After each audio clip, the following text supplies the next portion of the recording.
A través del tiempo, Brian Weiss. 3. A la comprensión por la experiencia. A menudo un paciente nuevo o un asistente a mis talleres de trabajo me confiesa: me interesa mucho experimentar la regresión a vidas pasadas, Dr. Weiss, pero me resulta difícil aceptar el concepto de la reencarnación. Si usted piensa lo mismo, no es el único.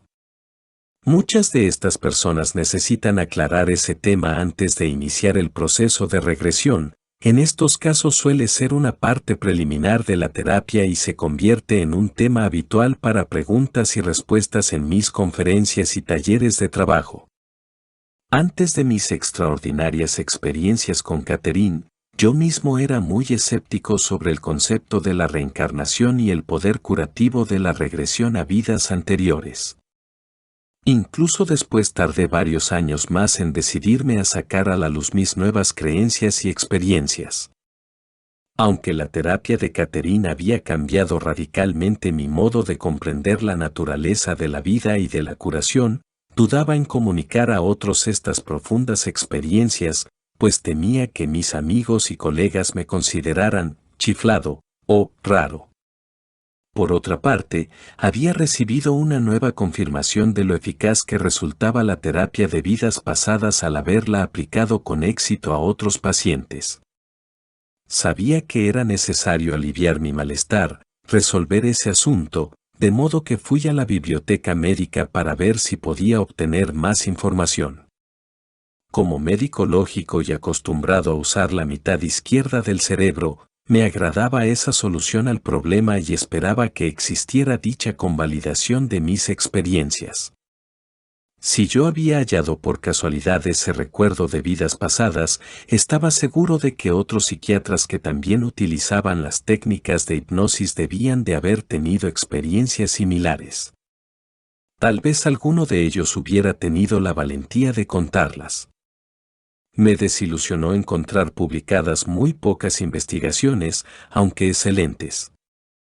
Descubrí, por ejemplo, la documentación del Dr. Ian Stevenson sobre casos de niños que parecían recordar detalles de vidas precedentes. Muchos de esos detalles fueron corroborados por investigaciones posteriores. Esto era muy importante, pues ayudaba a proporcionar una prueba válida del concepto de la reencarnación. Pero había poco más que ver y casi nada, por cierto, sobre el valor terapéutico de la regresión a vidas pasadas. Salí de la biblioteca aún más frustrado que cuando entré. ¿Cómo era posible? Mi experiencia personal ya me había permitido elaborar la hipótesis de que el recuerdo de vidas pasadas podía ser un instrumento terapéutico útil para varios síntomas psicológicos y físicos. ¿Por qué nadie más informaba sobre su propia experiencia? Más aún, ¿por qué la bibliografía profesional casi no mencionaba experiencias de vidas pasadas que hubieran surgido durante la hipnoterapia clínica? Parecía improbable que solo yo las hubiera tenido. Sin duda a otros terapeutas les habría pasado lo mismo. Mirando hacia atrás me doy cuenta de lo que deseaba en realidad: que alguien hubiera hecho ya el trabajo que yo iba a emprender. Por entonces solo podía preguntarme si otros psicoterapeutas dudaban tanto como yo en investigar más sobre ese tema. Una vez revisada toda la bibliografía, me sentí dividido entre la intensidad y la realidad de mis propias experiencias directas y el temor de que mis nuevas creencias sobre la vida después de la muerte y el contacto con maestros guía no fuera, personal y profesionalmente, apropiado. Decidí consultar otra disciplina. De mi curso de religiones en la universidad, recordé que las grandes tradiciones de Oriente, el hinduismo y el budismo, tenían la reencarnación como dogma central y aceptaban el concepto de vidas pasadas como aspecto básico de la realidad. También había aprendido que la doctrina sufí del Islam tenía bellísimas tradiciones de reencarnación expresadas en poesía, danza y canto. En realidad, no podía creer que, durante los milenios de historia de las religiones occidentales, nadie hubiera escrito sobre experiencias como la mía. Yo no podía ser el primero en recibir esa información. Más adelante descubrí que tanto en el judaísmo como en el cristianismo las raíces de la creencia en la reencarnación son muy profundas. En el judaísmo existe, desde hace miles de años, una creencia fundamental en la reencarnación o Gilgul. Esta creencia fue piedra angular de la fe judía aproximadamente hasta el año 1880 o 1850, época en que las comunidades judías de la Europa Oriental tuvieron que transformarse ante la necesidad de modernizarse y de ser aceptadas por el orden occidental, más científico. Sin embargo, la creencia en la reencarnación había sido fundamental y común hasta esa época, hace menos de 2 siglos. En las comunidades ortodoxa y jasídica, la fe en la reencarnación continúa incólume hasta hoy. La Cábala, literatura judía mística que data de muchos milenios atrás, está llena de referencias a la reencarnación. El rabino Moshe Haim Luzzatto, uno de los más brillantes eruditos judíos de los últimos siglos, resume así la Gilgul en su libro The Way of God, El Camino de Dios. Una sola alma puede reencarnarse varias veces en diferentes cuerpos y, de esta manera, rectificar el daño hecho en encarnaciones previas. De modo similar, también puede alcanzar la perfección que no alcanzó en encarnaciones previas.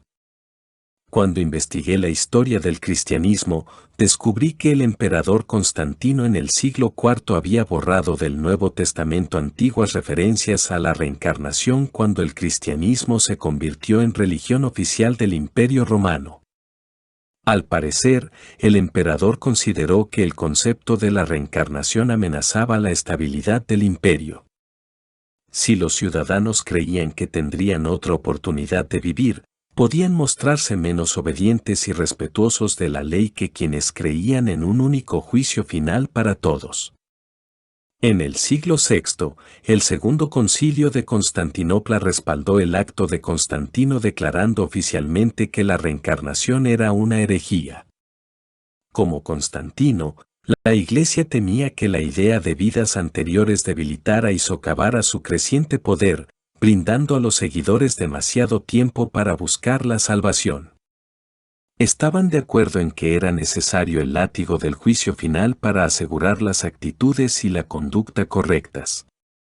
Durante la misma era cristiana primitiva que llevó al Concilio de Constantinopla, otros padres de la Iglesia, como Orígenes, Clemente de Alejandría y San Jerónimo, aceptaban la reencarnación y creían en ella, al igual que los gnósticos. Aún en el siglo XII, los cátaros cristianos de Italia y el sur de Francia fueron sometidos a toda clase de brutalidades por su creencia en la reencarnación.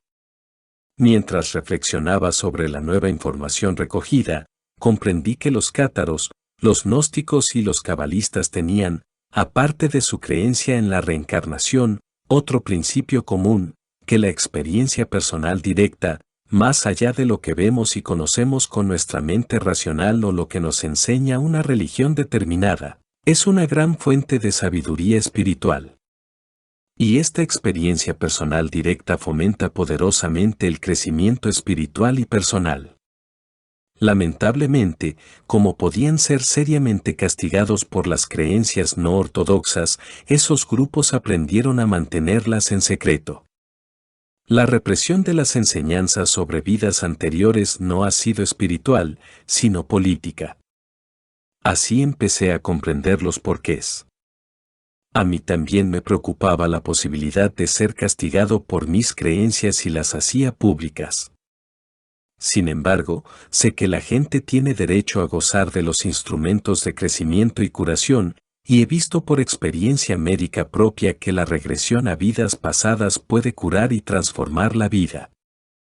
También sé que los pacientes se vuelven mejores, más útiles como miembros de una sociedad y una familia, con mucho más que ofrecer.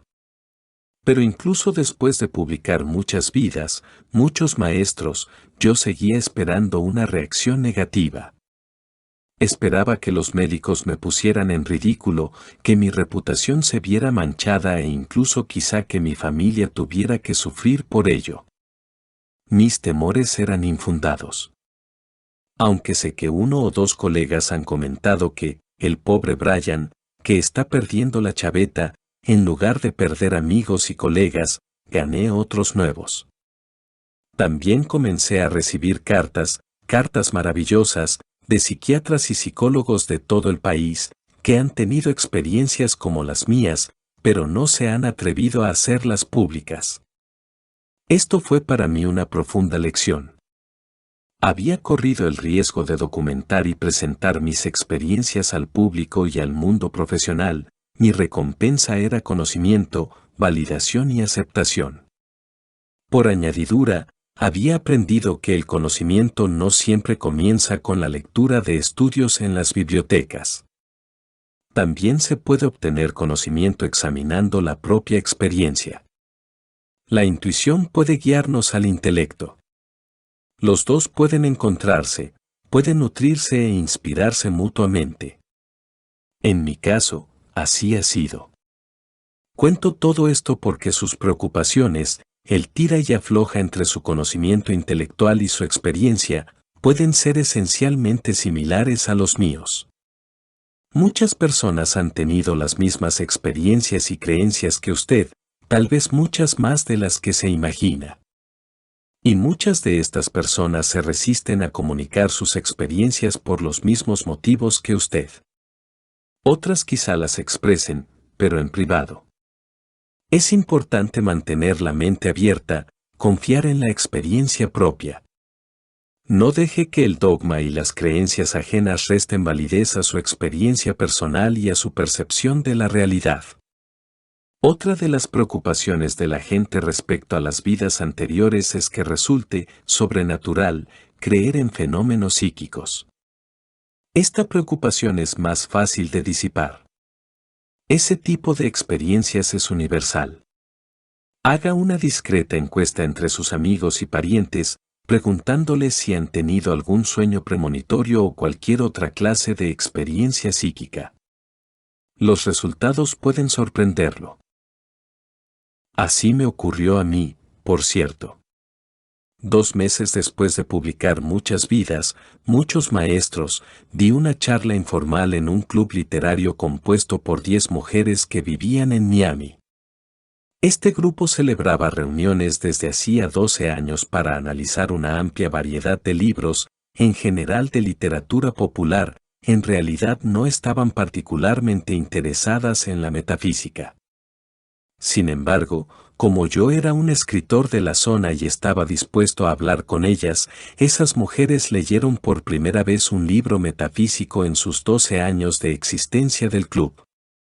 La noche en que me presenté al grupo de análisis, estaban presentes las 10 mujeres. En su mayoría eran de clase media y tendencias corrientes, parecían ser una buena muestra de la población de la zona. Al principio de la charla pregunté a cada miembro del grupo qué opinaba sobre la reencarnación y la vida después de la muerte antes de leer Muchas vidas, muchos maestros. 3 de las mujeres, el 30%, creían en la reencarnación, 6, el 60%, incluidas las 3 primeras, creían en la vida después de la muerte, 4, el 40%, creían que uno muere cuando muere el cuerpo. Estas estadísticas se parecían mucho a los promedios nacionales obtenidos en una encuesta de Gallup. Cuando pregunté a las miembros del club si habían experimentado personalmente algún fenómeno psíquico, me sorprendieron la variedad y la fuerza de sus respuestas. Recordemos que no se trataba de un grupo preseleccionado, de orientación metafísica, que demostrara un interés creciente en las percepciones extrasensoriales, los sucesos psíquicos o la reencarnación. Eran solo 10 mujeres a las que les gustaba leer y analizar muchos tipos de libros diferentes. La madre de una había recibido, en un sueño, la visita de su abuela, que era anciana, pero no estaba enferma. En el sueño, la abuela estaba radiante, envuelta en una luz blanca y dorada.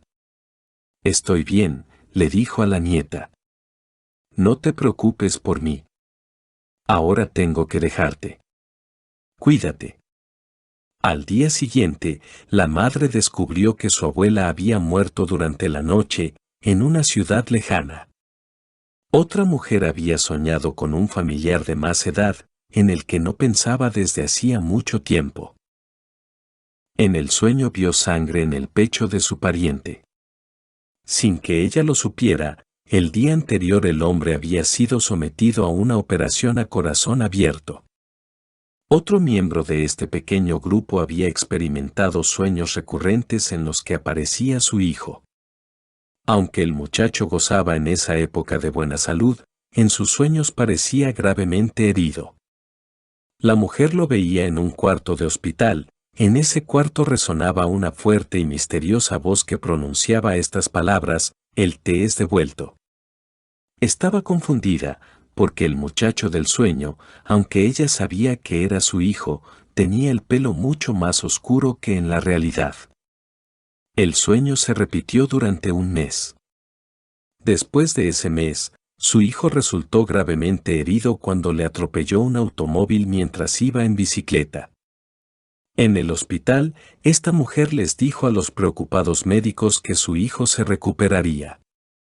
Lo sabía sin lugar a dudas, así se lo había dicho la voz.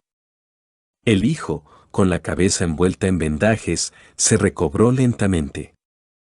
Cuando retiraron las vendas, el pelo que le habían rasurado creció oscuro. La mujer no volvió a tener ese sueño. Otra de las socias contó que su hijo de 2 años parecía tener un conocimiento enciclopédico de hechos con los que no había tenido contacto. «Debe de haber estado antes aquí», dijo a sus amigas. El dentista de otra, que también era gran amigo de ella, parecía tener un talento especial para evitar accidentes de tráfico. Una noche ambos salieron de un restaurante con varios amigos más y empezaron a cruzar la calle. De pronto él gritó: «Subid a la acera», y cruzó los brazos delante del grupo, llevándolo hacia atrás, sin tener idea de por qué lo hacía.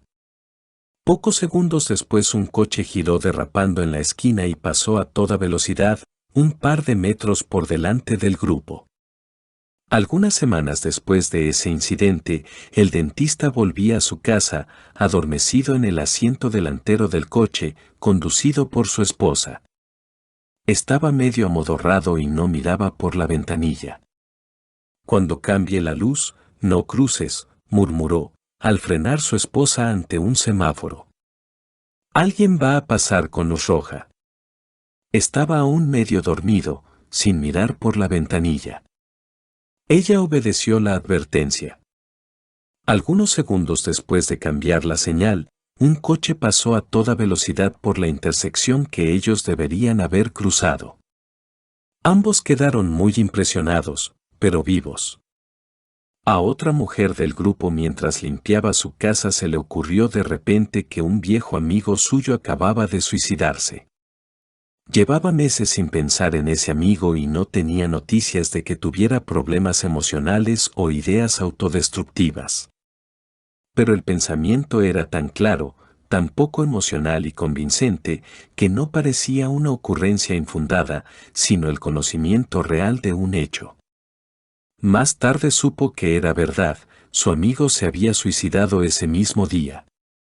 Continuaron expresando experiencias intuitivas tan sorprendentes como estas. Varias socias del club relataron sueños premonitorios. Una tenía la capacidad de saber de quién era la llamada antes de atender el teléfono. Casi todas habían tenido fuertes sensaciones de déjà vu, conocimientos intuitivos y /diagonal o simultaneidad de pensamientos o frases con el esposo. Pero quizá lo más llamativo era que esas mujeres hacía 12 años que se reunían y casi nunca habían compartido información sobre sus experiencias psíquicas. Temían que se las tuviera por raras y hasta chifladas. Sin embargo, se trataba de fenómenos psíquicos normales experimentados por mujeres normales. No es raro ni disparatado tener esas experiencias, todos las tenemos. Solo que no hablamos de ellas con otros, ni siquiera con nuestros familiares o con los amigos más íntimos. En cierto sentido, el recuerdo de vidas pasadas es solo una de las muchas direcciones que puede tomar la muy común y preciosa experiencia de la intuición. Una mente relajada y concentrada en un ligero estado hipnótico suele ser más capaz de llegar a las reservas inconscientes de sabiduría y orientación intuitivas que la mente normal, despierta, que solo recibe corazonadas espontáneas al azar. Si has tenido alguna vez una experiencia intuitiva o una premonición que se haya cumplido, sabes lo valiosa que puede ser. La experiencia de recordar vidas pasadas suele causar la misma sensación. Es como si uno estuviera recordando, guiándose y curándose a sí mismo de un modo que no es necesario explicar ni demostrar. Se produce, simplemente, fluye. Cuando uno se siente mejor como resultado de su experiencia, ya sea porque ha mitigado un síntoma físico, aliviado un problema emocional o, sencillamente, porque uno tiene más confianza y serenidad en su vida y en el rumbo que lleva, resultados muy comunes de la terapia de vidas pasadas. No necesita poner en tela de juicio la validez lógica de la experiencia vivida. Uno sabe que ha recibido el poder de mejorar la calidad de su propia vida o de penetrar psicológicamente en sí mismo y en otros, de un modo muy tangible. Los sueños psíquicos y precognitivos son un ejemplo muy común de una capacidad que todos tenemos y desarrollamos. Poco después de que el estado de Florida organizara una lotería estatal de 6 dígitos, un hombre de Nueva Jersey ganó el premio de $10,5 millones gracias a un insólito sueño psíquico. En una entrevista publicada por los periódicos de Florida, el ganador dijo que su hija se le había aparecido en un sueño, casi un mes después de su muerte, instándolo a comprar un billete de lotería. Mi hija dijo, ¿por qué no juegas mis números? Me gustaría darte un poco de felicidad.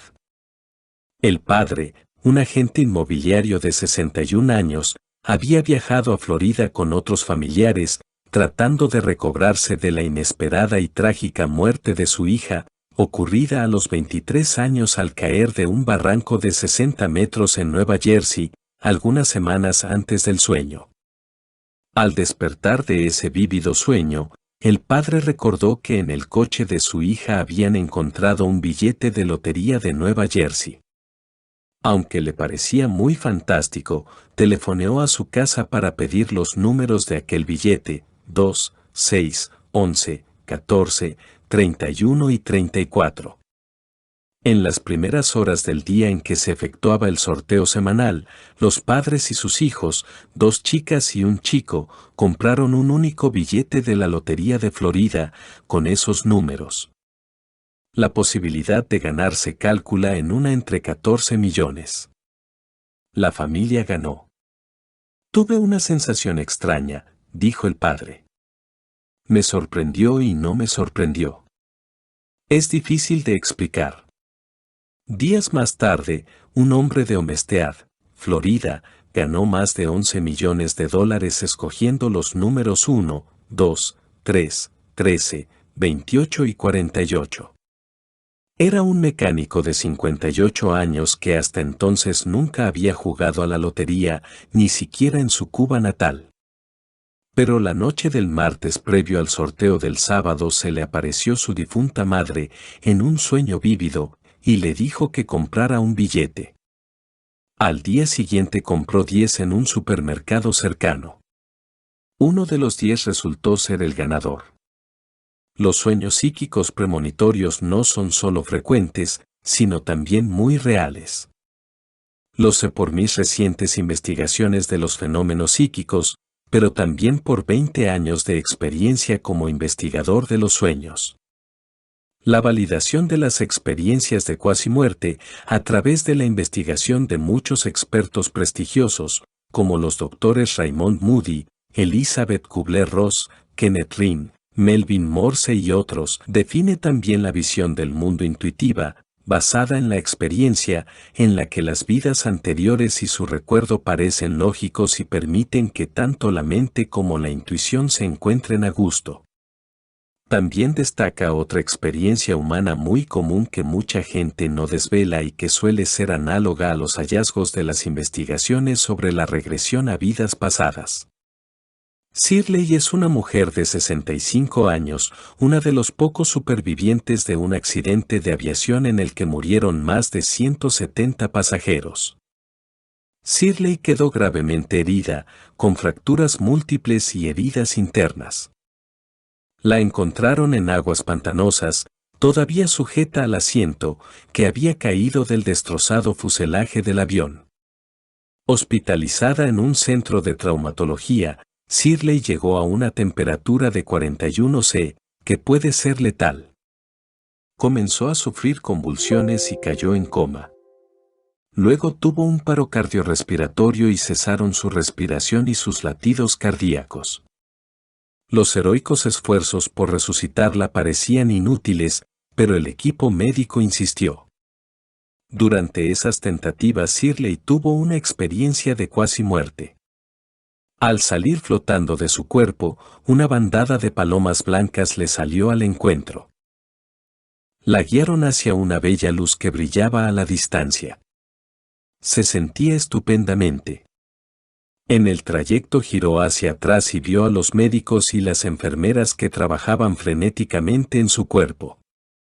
Vio qué huesos tenía fracturados, con tanta claridad como en una radiografía. Al volverse hacia la luz que la llamaba, pensó, oh, lástima que las aves no sepan hablar.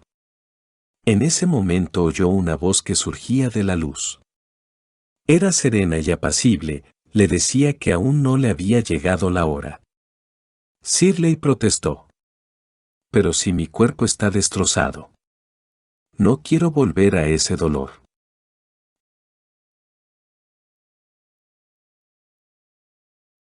La voz respondió. Tienes un mensaje que llevar. Y el mensaje es que la paz es amor, y el amor es sabiduría. También le dijo que ayudaría a la gente transmitiendo ese mensaje. Shirley volvió a su cuerpo. Los médicos quedaron sorprendidos. Habían pasado 15 minutos desde la última inspiración espontánea, desde el último latido del corazón. Más tarde dio a todo su mensaje. La familia puso en su habitación carteles que decían, paz, amor, sabiduría. Shirley oyó la voz una vez más, cuando los médicos le dijeron que probablemente sufriría una parálisis permanente, una paraplegia. Nada de eso. Protestó. Vuelvan ustedes dentro de una hora y se lo demostraré. Cuando salieron, Shirley cerró los ojos e imaginó la luz que había visto durante su experiencia de cuasi muerte. Entonces oyó nuevamente la voz. Tu curación vendrá desde adentro, desde el interior hacia afuera.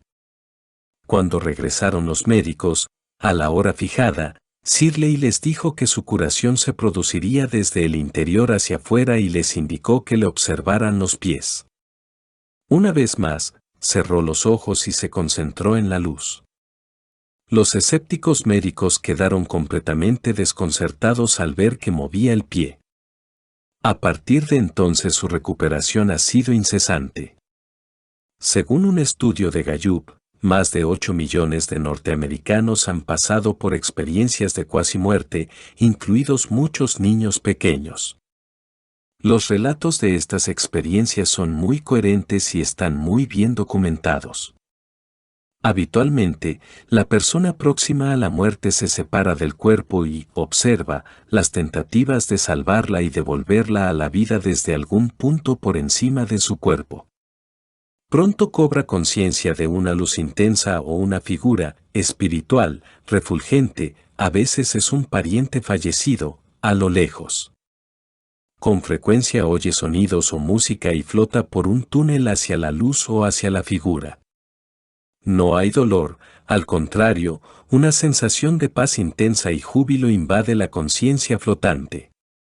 En general, no se quiere regresar al cuerpo, pero si la persona no ha completado aún sus tareas o pagado sus deudas en la tierra, es devuelta al cuerpo y, una vez más, cobra conciencia del dolor y de otras sensaciones físicas.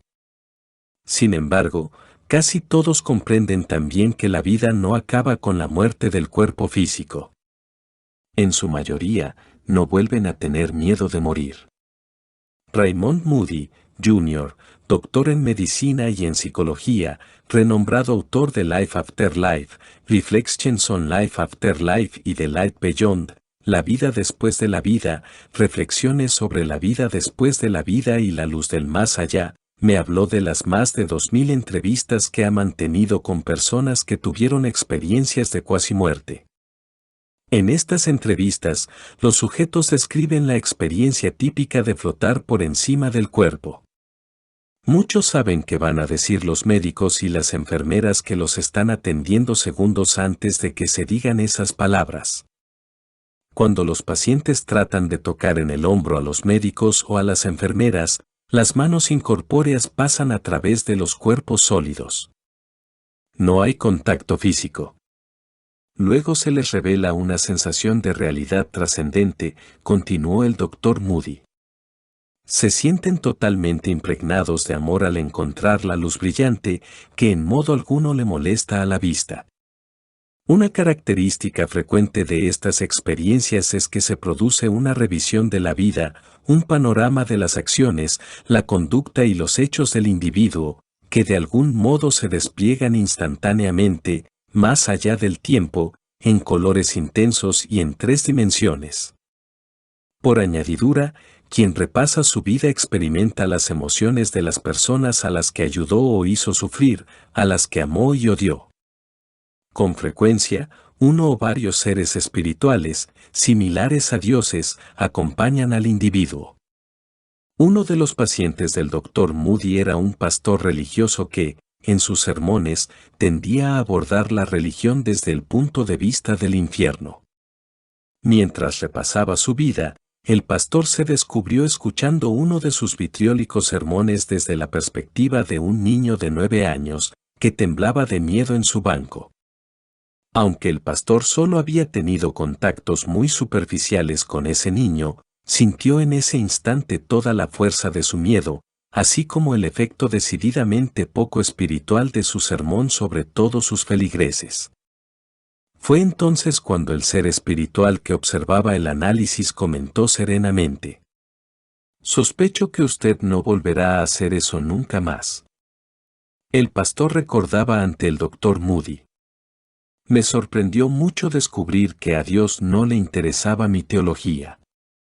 El Dr. Melvin Morse, pediatra en Seattle y autor de Closer to the Light, Más cerca de la luz, documenta cuidadosamente experiencias de cuasimuerte en niños desde 1983 y ha escrito sobre más de 50 casos.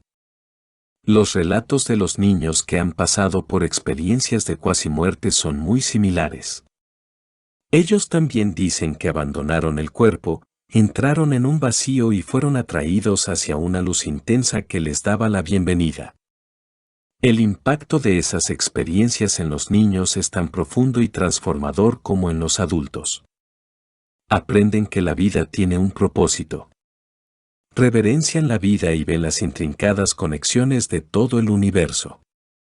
En un seguimiento de sus pacientes, casi 8 años después de las entrevistas, el Dr. Morse descubrió que esos niños se habían convertido en adolescentes de una excepcional madurez y forjaban relaciones familiares excelentes. No tomaban drogas, no eran rebeldes y tampoco representaban un determinado papel en su conducta o en su vida sexual.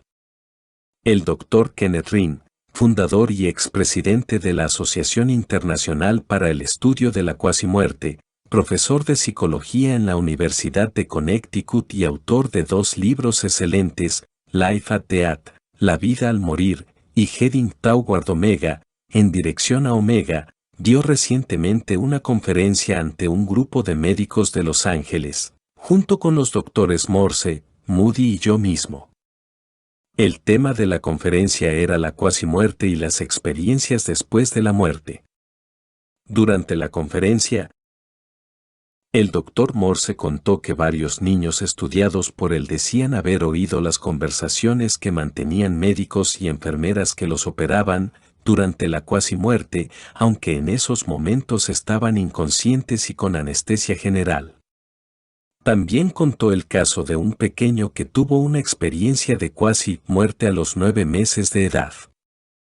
Cuando tenía 3 años y medio asistió a una función religiosa y vio a alguien representando a Cristo.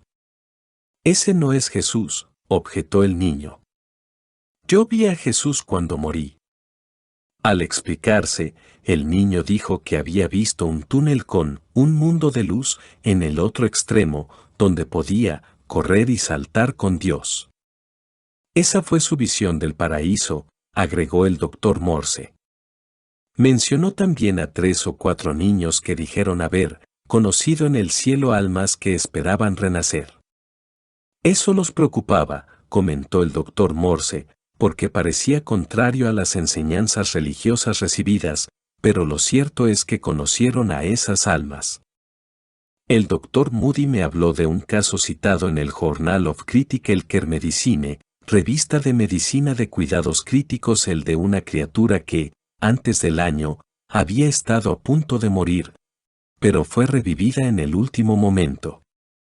Más adelante presentaba síntomas de miedo a la separación cada vez que estaba cerca de un túnel. Cuando tenía alrededor de 3 años y medio, la abuela sufría una enfermedad terminal.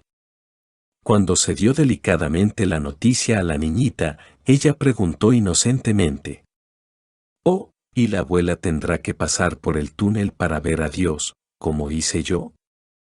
Según las experiencias del Dr. Rin, la orientación y la educación religiosas no predisponen a una persona a las experiencias de cuasi-muerte. Cualquiera puede pasar por ellas, sea cual fuere su credo.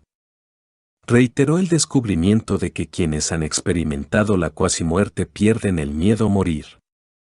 No ocurre lo mismo con las personas que han estado en el umbral de la muerte sin tener esas experiencias, dice el Dr. Rin. Casi todos los que las han tenido pasan a creer en Dios, incluso los que antes eran ateos. Presentan un mayor interés por la vida, la naturaleza y el medio. Son menos exigentes consigo mismos y más compasivos con el prójimo. Sienten mucho más amor, es el amor lo que importa, tienen un mayor sentido del propósito de la vida. Son más espirituales. El Dr. Rin cree también que, como la tecnología de resucitación avanza tan rápidamente, aumenta la cantidad de personas que han estado en la antesala de la muerte y por tanto cada vez son más las experiencias de cuasi-muerte que proporcionan nuevos datos aún más importantes. Los pacientes que describen su muerte real en vidas pasadas utilizan las mismas imágenes, descripciones y metáforas que los niños y los adultos que han pasado por experiencias de cuasi-muerte. Las similitudes son asombrosas pese a que las descripciones de muerte en vidas anteriores suelen provenir de pacientes hipnotizados que no están familiarizados con estudios de ese tipo. También es muy esclarecedora la similitud que existe en los cambios de perspectiva, valores y enfoque de la vida que, típicamente, se producen en todas las personas que han pasado por una experiencia de cuasi-muerte o han recordado vidas pasadas.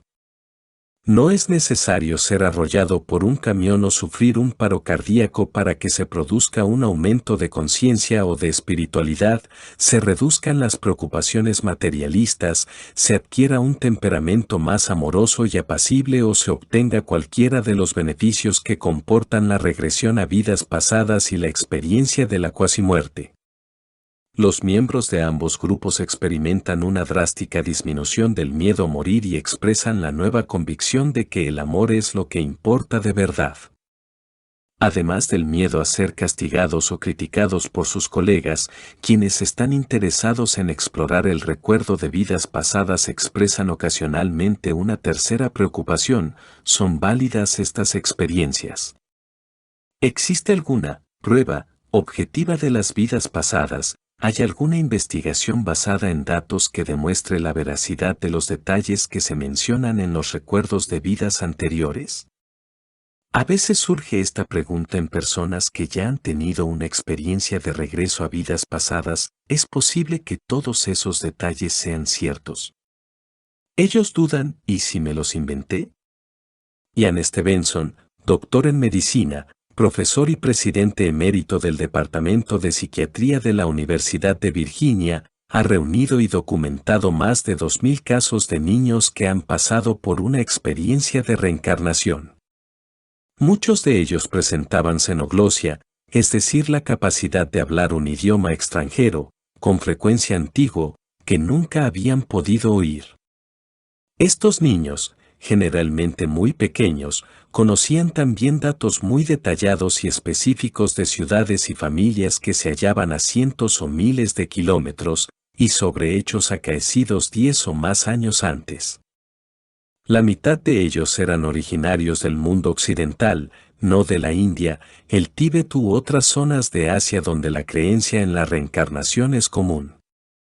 Muchos detalles de estos casos fueron cuidadosamente corroborados por el equipo investigador del Dr. Stevenson. Aunque mi especialidad es la psiquiatría de adultos, ocasionalmente me consultan padres de niños que parecen estar experimentando un recuerdo de alguna vida anterior, así he tenido la oportunidad de entrevistar a niños que, aparentemente, recuerdan vidas pasadas. Los padres de un niñito me buscaron para contarme que su hijo sabía hablar en francés. El niño había comenzado a pronunciar frases y oraciones en ese idioma entre los 2 y los 3 años y medio. Los padres se preguntaban si podía tratarse de algún tipo de memoria genética, puesto que había antepasados franceses en una rama de la familia. Sin embargo, ninguno de los dos sabía francés y el niño no había estado con personas francoparlantes. La familia no tenía parientes, personal doméstico, vecinos ni amigos que hablaran francés.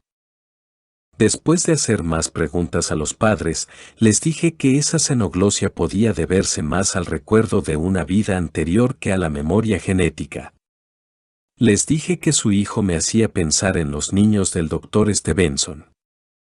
Era posible, por cierto, que estuviera utilizando psíquicamente un inconsciente colectivo o un torrente de conocimientos de todas las cosas, incluida la historia, idiomas, símbolos arquetípicos y acontecimientos pasados. Pero en general, me parecía más probable que el niño hubiera aprendido el francés en una vida anterior. Una afligida madre, abogada de profesión, vino a mi consulta porque su hija de 4 años se estaba comportando de manera extraña. Incluso se estudiaba la posibilidad de internarla en una institución psiquiátrica. La extraña conducta de la niña se inició cuando la madre compró algunas monedas antiguas. Mientras ella y su hija, inteligente y hasta entonces muy normal, clasificaban las monedas y jugaban con ellas, encontraron una pieza muy extraña, de varios lados. La niña cogió inmediatamente la moneda y dijo: «Esta la conozco, ¿no te acuerdas, mami, de cuando yo era grande y tú eras un muchacho y teníamos esta moneda? Montones como esta». La hija quiso dormir con la moneda y empezó a hablar con frecuencia de aquella época. Un psicólogo amigo de la familia temía que la pequeña fuera psicópata. Después de obtener más detalles sobre el caso, pude asegurar a la familia que la niñita no era psicópata, simplemente recordaba una vida anterior que había compartido con su madre. Con una actitud comprensiva y tranquilizadora, la hija pronto volvió a su conducta normal y la ansiedad de la madre desapareció. Estos no son los únicos casos de este tipo que otros investigadores y yo tenemos en nuestros archivos. Niños como estos, que espontáneamente presentan datos, detalles, idiomas u otras muestras del recuerdo de vidas pasadas, son convincentes ejemplos de que realmente existen esas vidas anteriores. Son demasiado pequeños para haberse estudiado los datos que representan. No embellecen ni distorsionan la información y por eso resulta aún más impresionante. Sé de un niño de 3 años que puede señalar los aviones de la Segunda Guerra Mundial y contar cómo los pilotaba cuando era hombre, también describe algunas especificaciones de los aparatos. ¿Cómo sabe todo eso? He oído hablar de una niñita que recuerda cómo se arman los rifles. Otra describe con todo detalle el gran trineo que volcó sobre ella cuando era grande. Hay muchos ejemplos más de este fenómeno. Basta preguntar a una criatura de 3 años si se acuerda de cuando era grande. Su respuesta puede ser una sorpresa. Como buen psiquiatra profesional, comparo por instinto el contenido de los recuerdos que mis pacientes tienen de vidas pasadas con el material psicoanalítico tradicional procedente de los sueños, con el consiguiente contenido distorsionante y metafórico. De este modo he podido realizar mis propios descubrimientos sobre el tema de la fantasía y la metáfora versus el verdadero recuerdo de vidas pasadas. También he podido comparar la experiencia de la regresión a vidas anteriores con el tradicional sistema freudiano de dejar al descubierto los recuerdos infantiles. En la práctica de mi profesión he descubierto que la mezcla fluida, viviente y de apariencia multicolor entre la experiencia real, la metáfora y la distorsión que se produce en la regresión a vidas pasadas es muy similar a la mezcla que se encuentra en los sueños. En una sesión de regresión a vidas pasadas, con frecuencia mi trabajo consiste en ayudar a separar estos elementos, interpretarlos y hallar un patrón coherente para todo el tapiz, tal como en la sesión psicoanalítica tradicional, que podría incluir recuerdos infantiles. Siempre teniendo en cuenta mi experiencia, la diferencia consiste en que, en los sueños, tal vez un 70% de su contenido se compone de símbolos y metáforas, un 15% de recuerdos reales y el último 15% de distorsión o disfraz. En cambio, he descubierto que en el recuerdo de vidas pasadas las proporciones suelen ser muy distintas. Tal vez un 80% consistirá en recuerdos reales, otro 10% en símbolos y metáforas, el 10% restantes en distorsión o disfraz. Por ejemplo, si uno regresa a su infancia de la vida actual y se le pide que recuerde la guardería, tal vez recuerde el nombre de la maestra, la ropa que uno usaba, el mapa de la pared, los amigos que tenía y el papel verde de las paredes. Una investigación más a fondo puede demostrar que el papel de las paredes era en realidad amarillo, el verde correspondía a nuestra aula de primer grado. Pero eso no reduce la validez del resto de los recuerdos. De igual modo, el recuerdo de una vida anterior puede tener un tono de novela histórica.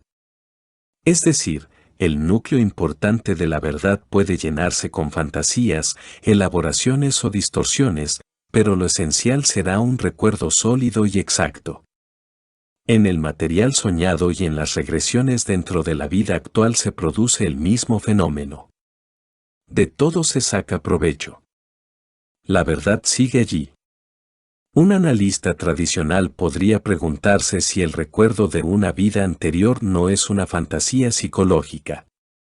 El recuerdo de una vida previa no puede ser la proyección y el embellecimiento de un recuerdo o trauma de la niñez. Mi experiencia, y la de otros terapeutas que me han escrito sobre sus casos, me indica que, en realidad, es a la inversa. Los recuerdos, los impulsos y las energías de vidas pasadas parecen formar o crear el patrón de la niñez en la vida actual. Es, simplemente, otra repetición o reagrupamiento de modelos que existen desde hace mucho tiempo. En realidad, este fenómeno de aportes previos de vidas pasadas, que emergen en la niñez y se repiten una vez más, es muy similar al concepto de neurosis y compulsión repetitiva que proponía Freud, es decir, los traumas, escondidos, en el pasado que resultan en síntomas actuales y que deben ser descubiertos para poder aliviar esos síntomas. Mi único desacuerdo con el análisis tradicional, en este punto en particular, es que el escenario temporal de Freud era demasiado pequeño y limitado, debe ser ampliado hacia atrás, más allá de esta vida, para alcanzar la raíz de algunos problemas. Una vez que se agranda el escenario, generalmente se producen resultados terapéuticos coherentes, efectivos y rápidos. Como terapeuta o como paciente, No hace falta creer en vidas anteriores ni en la reencarnación para que la regresión a vidas pasadas dé resultado. La prueba la encontramos en la experiencia. Tal como me ha dicho más de un colega psicoterapeuta. Todavía no sé si creo en este asunto de las vidas anteriores, pero lo empleo, ¿y qué resultados da? La próxima parte. A través del tiempo, Brian Weiss. 4. Curar el cuerpo curando la mente. Audio Gala YT. Suscríbete al canal, dale like y comenta. Muchas gracias.